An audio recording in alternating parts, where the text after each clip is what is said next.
राम राम जी। दीपक भौजी आपने क्या लाया इस तरह इन तक बातचीत करा गया। सबसे पहले स्वागत करा। धन्यवाद भाई। भाई साहब कैसे हो? बढ़िया।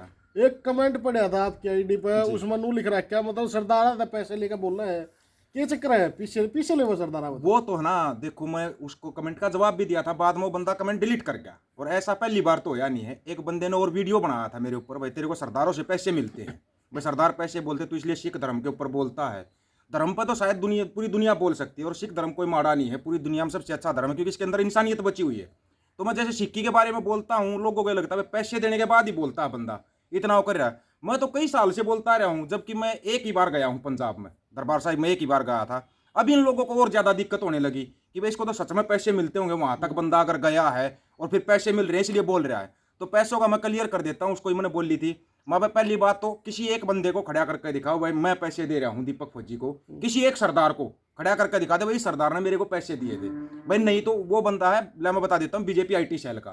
जब मैंने उसको ये बोला कि आजा भाई आमने सामने बैठांगे, तू किसी एक सरदार को लेके आ पूरे पंजाब में से कि भाई इस सरदार ने तेरे को पैसे दिए हैं, ये सरदार है हाँ कर रहा है, सामने लिया, या तो तू जिंदगी भर गुलामी करना, नहीं तो मैं करूंगा। पैसे लेके बोलने वाले तो है ना वो और बहुत होते हैं। इतना इतना क्यों बोलते हो सिखों के बारे में? मेरे को अच्छा लगता है सिख धर्म। ऐसी क्या खासियत लगी आपको? सबसे बड़ी खासियत देखना आप, कहीं पर भी बाढ़ आ जाए, कहीं पर भी कोई आपदा आ जाए, सबसे पहले लंगर लगाते हैं। इस बात को आप मानोगे? दूसरी बात, जब हरियाणा की पहलवान बेटियां दिल्ली जंतर मंतर के ऊपर बैठी हुई थी, किसने लंगर लगाया था? किसी मंदिर वाले ने लंगर लगा दिया था भाई, वहां पे सिखों ने लंगर लगाया था। गुरुद्वारा साहिब से खाना आता था। ये बात पहलवानों ने खुद ने बोली थी, और उनके कहने से पहले ही वहां पे खाना लेके पहुंचे थे लोग। इतनी अच्छाई जिस धर्म के अंदर है, तो उसको बोलने में, उसके बारे में प्रचार प्रसार करने में दिक्कत क्या है? भाई साहब आपकी पिछली वीडियो देख के थी, RLD के सपोर्टर थे आप। जी।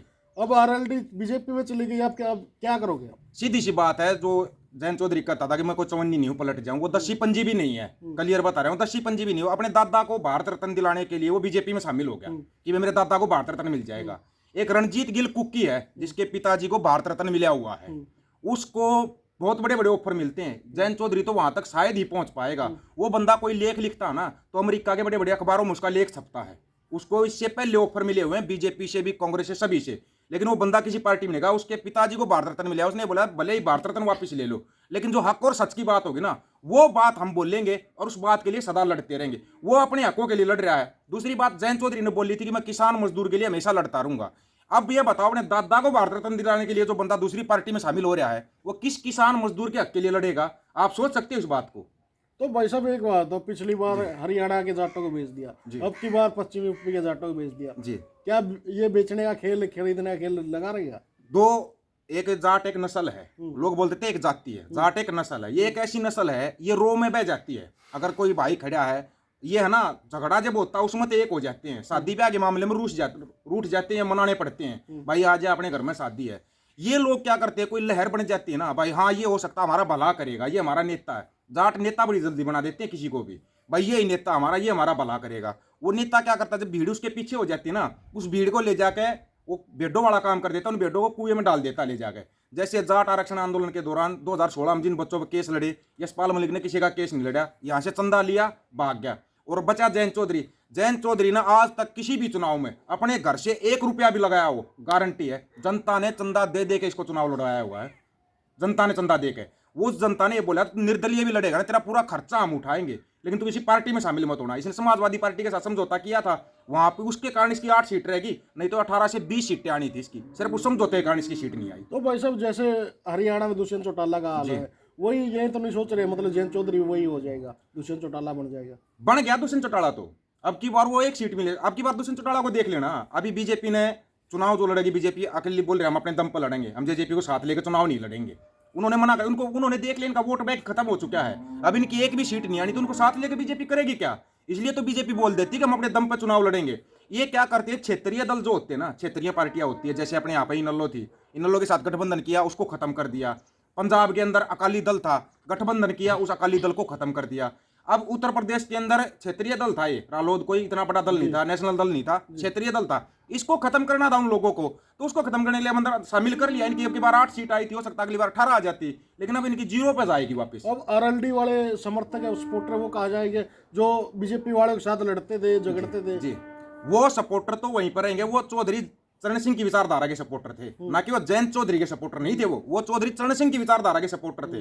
वो जयंत चौधरी के साथ बीजेपी में नहीं जाएंगे, वो आज भी लड़ेंगे। एक आम इंसान, उसको पता तेरे मुद्दे क्या हैं, वो किसके साथ जाएंगे फिर? वो अपने मुद्दों पे खड़े होंगे। नहीं, वोट भी तो देंगे, किसको देंगे वोट? वो सोच समझ के देंगे। जनता इतनी पागल नहीं, आज के टाइम पर सभी समझदार है, सबको पता वोट कहाँ पे डालना है। जब अगर कोई बंदा मुद्दे ही नहीं उठा रहा, उसके साथ जाने का फायदा क्या? आप बता दो, कहीं पर भी बीजेपी किसी भी स्टेट के अंदर, ये नहीं कि हरियाणा, यूपी या राजस्थान या पंजाब, नहीं, किसी भी स्टेट में आज तक बीजेपी ने मुद्दों पर चुनाव लड़ा है? कभी जातिवाद के नाम पे, कभी धर्म के नाम पे। अभी राम मंदिर का इन्होंने देखा कि राम मंदिर का सफल नहीं होगा, तो अभी एक ये लिया है वोट रत्न के नाम से, एक लिया है, भारत रत्न बोलते हैं लोग, लेकिन वो वोट रत्न है। वो वोट रत्न इन्होंने पहले नीतीश कुमार को मिला लिया, अब जयंत चौधरी को मिला लिया, अभी हरियाणा से हो सकता किसी को मिला लेंगे। दुष्यंत चौटाला, दुष्यंत चौटाला के दादा को दे देंगे भारत रत्न, चौटाला भारत रत्न दे देंगे देवीलाल को। अब चौटाला इनके पास चला जाएगा। रणबीर सिंह हुड्डा को भारत रत्न दे देंगे, भूपेंद्र हुड्डा, दीपेंद्र हुड्डा इनके साथ चले जाएंगे। फिर ये जनता कहां जाए? अब जनता को आंखें खोलने की जरूरत है। 2024 का चुनाव आखिरी चुनाव है, आंखें खोल कर चुनाव लड़ना, क्योंकि इन लोगों ने छोटे दल तो सभी तोड़ दिए। या तो अपना खुद का दल खड़ा करें, इतना समय किसी के पास है नहीं। सीधी सी बात है, ईवीएम को बंद करवा दो, पता लग जाएगा कौन सी 400 पार जाएगी, कौन 300 पार जाएगी, और कौन सी 100 पार भी नहीं जा पाएगी। सिर्फ और सिर्फ ईवीएम के दम पे सब कुछ है। लोगों का ध्यान हट जाए ईवीएम के मुद्दे से, इसलिए ये लोग क्या कर रहे हैं, उस दल को मिला लिया, उस दल को मिला लिया। शेर तो अकेला चलता था, अब इतने दलों को क्यों मिला रहा है? क्या हो गया? शेर की फूंक निकल गई क्या? क्योंकि मुद्दा इनके पास है। मोदी जी का 56 का नहीं, इसका तो 112 का मिलेगा, देखना। अभी ईवीएम बैन होगी ना, जिस दिन भी ईवीएम बैन होगी उसी दिन मोदी की 10 वोट भी नहीं। बैलेट पेपर से भी तो इलेक्शन चुनाव हुआ था, चंडीगढ़ का जो मेयर का था। हाँ, वो है ना। जीता है। सुप्रीम कोर्ट ने क्या बोला, सीजीआई चंद्रचूड़ साहब ने क्या बोला, वहां पर सरेआम सीसीटीवी के कैमरे के अंदर कैद हो रहा, सरेआम घपला हो गया। एक तो जिनकी 40 वोट है उनका तो कुछ नहीं, जिनकी 16 वोट थी वो जीत गया। कमाल की बात, और बिल्कुल आंखें बंद है, 16 वोटों वाला जीत गया, 36 वोटों वाला हार गया। ये जब आप यहीं से अंदाजा लगा लो, एक मेयर का चुनाव नहीं जीत सकते, ये बड़े चुनाव कैसे जीत सकते हैं? एक ही तो बैलेट पेपर पर चुनाव हुआ था, वहां पर ये घपला करते सरेआम मिल गए। बैलेट पेपर पर चुनाव करके देखो, ये सरपंची का चुनाव नहीं जीत सकता मोदी। वहां नहीं घपला होगा, घपला ईवी बैलेट पेपर पर कभी घपला नहीं हो पाएगा। जी, बहुत बहुत धन्यवाद। धन्यवाद।